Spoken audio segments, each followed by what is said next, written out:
Hello and welcome back to another video. My name is CJ, the Populist New Yorker, and today we're going to be taking a look at how much weight Joe Biden's unpopularity will have on the 2022 midterm elections.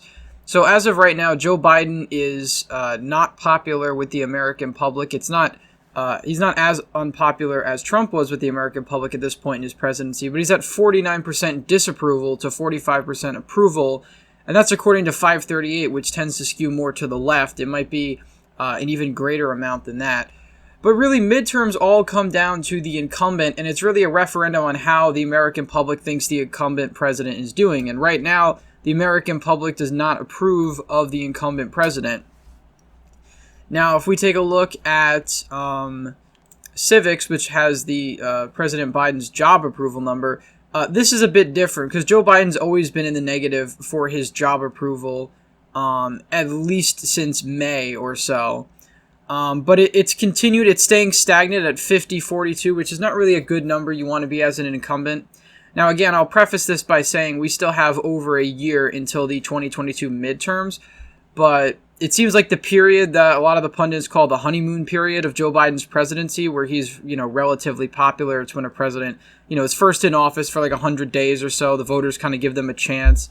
It seems like that period is over as of right now. And it's not just Afghanistan, though, because these numbers had been slowly decreasing for Joe Biden over time, even before Afghanistan, the withdrawal happened. But of course, the withdrawal is probably the main reason right now why Joe Biden is underwater with the American people. But I want to take a look at, real quick, the 2022 Senate map. Now, I filled out this Senate map according to if Joe Biden's approval kind of stays where it is now.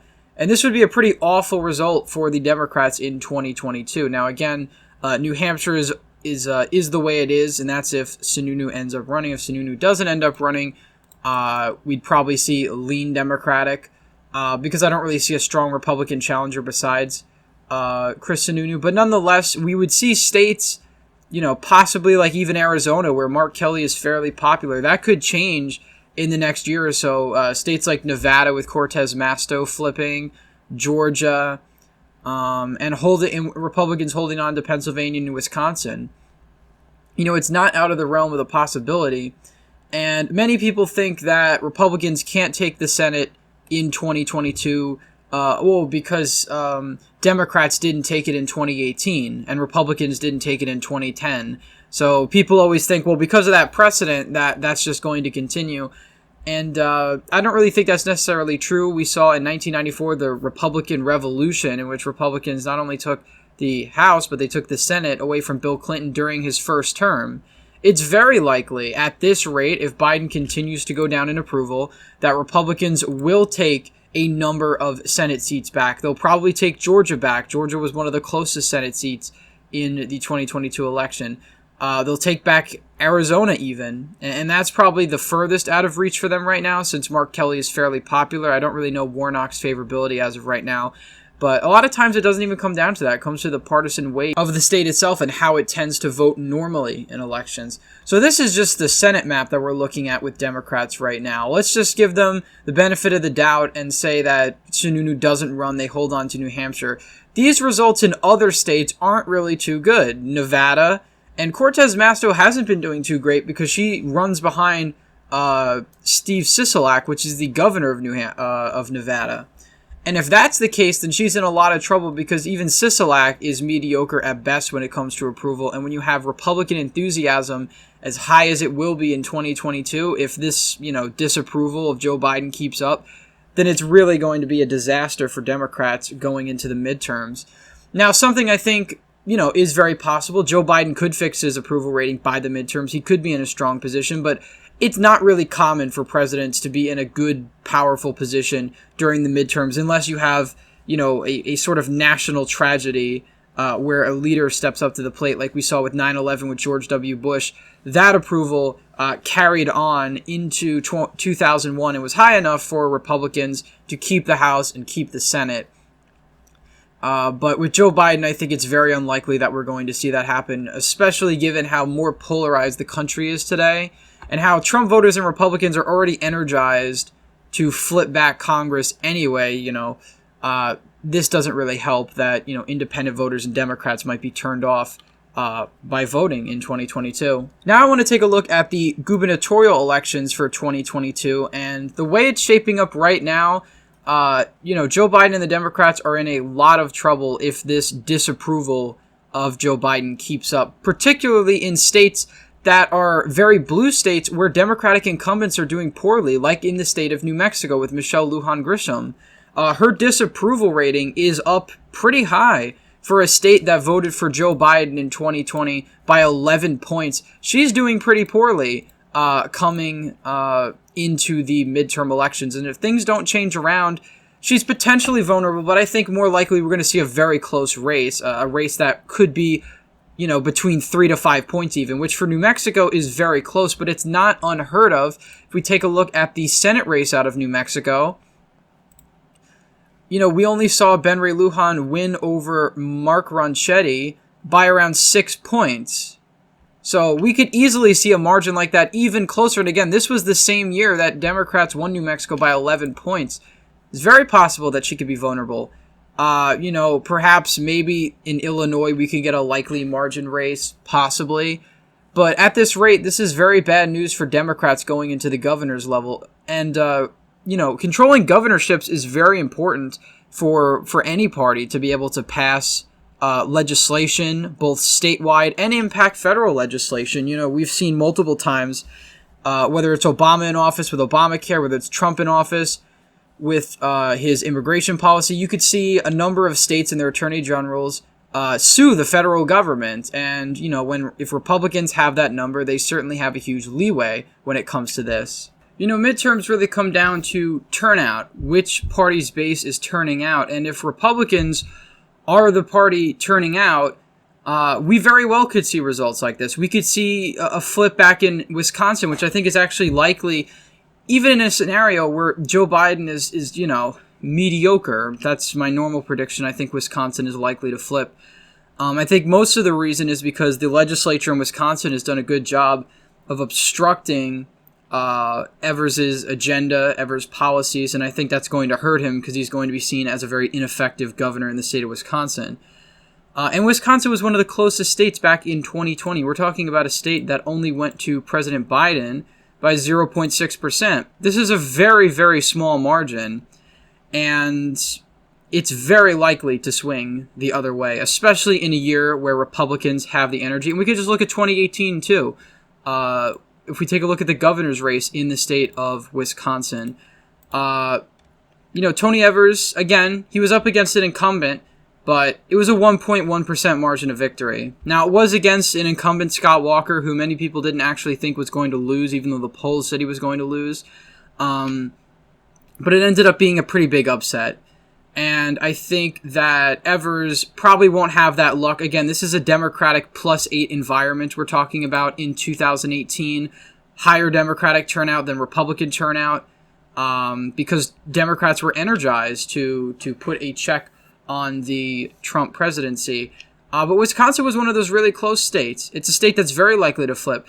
Gretchen Whitmer won her race by a little over 9 points, but we're seeing now that in the polls that have come out in Michigan, now again, it's very early, she's been doing very poorly. She's actually losing to generic opponents and even a Republican challenger, which if that keeps up, Michigan could very likely flip. Again, Michigan was very close in 2020. All of these Rust Belt states, it all comes down to turnout with their results.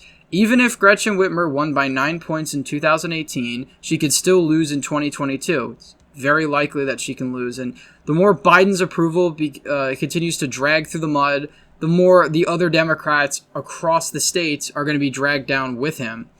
Maryland is a bit of an odd state because we don't really know what's going on with that governor's race. They have, I think, a Lincoln Project operative on the Republican side running, but he might not even get through the primary. I just usually put it as likely Democratic because I don't really know a whole lot about what's going on there. But even in states like New York, we could easily see somebody like Zeldin get over 40%. It'll still be a safe margin, but getting over 40% in New York as a Republican is a pretty impressive feat and goes to show you that Democratic turnout is significantly down. But I don't really see New York being that competitive unless the current governor Kathy Hochul has some sort of scandal or some big thing blow up in her face, and Zeldin has a big boost in the polling, but I don't see that really happening. California, same thing. You could see a race where the Republican cracks 40%. In fact, it's very likely 41% maybe, but it is California. Perhaps if Newsom runs again in 2022, you might be able to see a race within the likely margin. Newsom's likely to survive his recall, so he's I don't know if he's going to run for re-election or not. He might, if he barely makes it out of the recall, he might decide not to. But again, it all depends on what year 2022 is. We have Arizona, which I already had going lean. I think it was tilt Republican. We'd have it as lean. This is a state that, despite going blue recently, still has a long Republican streak, and Republicans tend to still do well in statewide races like governors, attorney general, secretary of state, things like that. They tend to do very well. Pritzker might have a decent challenger in Illinois. But the point of all this is to illustrate that Joe Biden is probably likely to really hurt Democrats going into 2022. Another race that I want to talk about in a future video, because I think it has the potential to get kind of close, is actually the state of Maine. I think Maine is going to have a really interesting governor's race this year, partly because we have a former governor in Paul LePage running against incumbent governor Janet Mills. I'm not too sure on her approval or not. But obviously, if Republicans are energized, it's possible to flip. I still have it as tilt Democratic as of right now, but I think Paul LePage could pull it off. He's a former governor. He was sort of unpopular when he left office, but it wasn't something terrible. I think it was like 40% approve, 50% disapprove. That's not great, but it's not, the worst in the world. So it's very possible that he makes a comeback in Maine. But again, this is all contingent on Joe Biden being relatively unpopular. Minnesota is one of those states that I don't see moving a whole lot. Tim Walz won his election by 11. I could easily see a situation where it's down to maybe 5 and there's a significant third party factor. We saw that in the Senate race in Minnesota where Tina Smith only got 48% of the vote to Jason Lewis's 43%. We could easily see a governor's race a lot like this, where we have Tim Walz only getting 5 or 6% over his Republican challenger with a significant third-party independent also in the race. So it's very possible we could see that.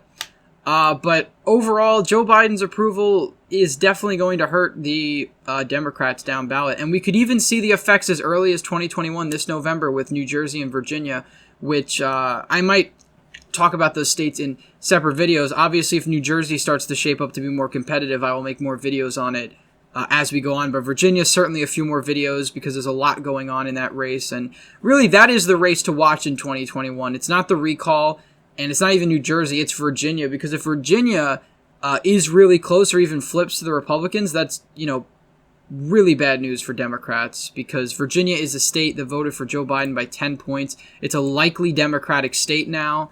And if that were to flip, even if 2021 is a fluke, that's a disaster for the Democrats, and that bodes really poorly for them going into 2022 rather.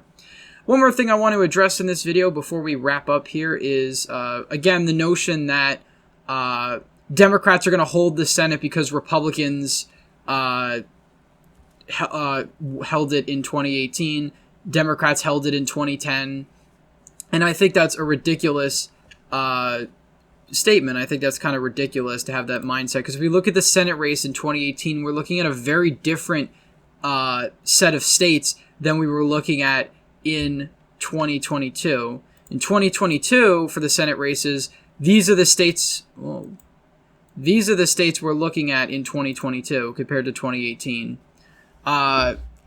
As you'll notice, there's a lot of states with Democratic incumbents. West Virginia had a Democratic incumbent. Ohio had a Democratic incumbent. But a lot of these states that Republicans flipped were very red states. These were states that Democrats really, they were running out of time in. North Dakota, Missouri, Indiana. These were states that were eventually going to flip either way just because of the partisan nature of the country. In 2022, we don't really have any Republican incumbents in very blue states. Georgia's not a very blue state yet. Pennsylvania, Wisconsin, certainly not blue states. these are areas, maybe Colorado, but there's no Republican incumbent anymore. So the dynamic is very different from 2018 to 2022. So I think it's a lot easier for Republicans to hold on or retake the Senate than it is for Democrats to hold on to it. Because in order for Democrats to expand and actually get a full-on majority, over 50 seats, they need to flip Republican-held seats. So not to mention the seats they already have. So they have Nevada, they have Arizona, they have Georgia. That's a 50-50. Republicans just need to pick up one. And if they hold their own, which at this rate is very likely, they could pick off Georgia, all else equal, and they take back the Senate. They only need one seat. And you could argue, well, Democrats are going to flip Wisconsin and Pennsylvania maybe, but that's very unlikely given Joe Biden's unpopularity right now. And again, these states were one of the closest states in 2020. Pennsylvania, we saw statewide offices flip red for the first time in decades in 2020. I believe it was the state auditor and the treasurer's office. They both flipped red after being Democratic for decades. So that was on the same ballot that Biden won the state by 1.2. These are states that are going to be very, very close. And I think it's unlikely at this point that Democrats hold on to the Senate. And that'll probably be reflected in future predictions I make unless something changes dramatically with Joe Biden or with the country or with politics in general. Anyway, that's all for today's video. Thank you all for watching. Please leave a thumbs up if you enjoyed. Subscribe to the channel. Hit the bell notifications so you don't miss any new videos that I put out. As always, again, thank you all for watching, and I hope to see you in the next one.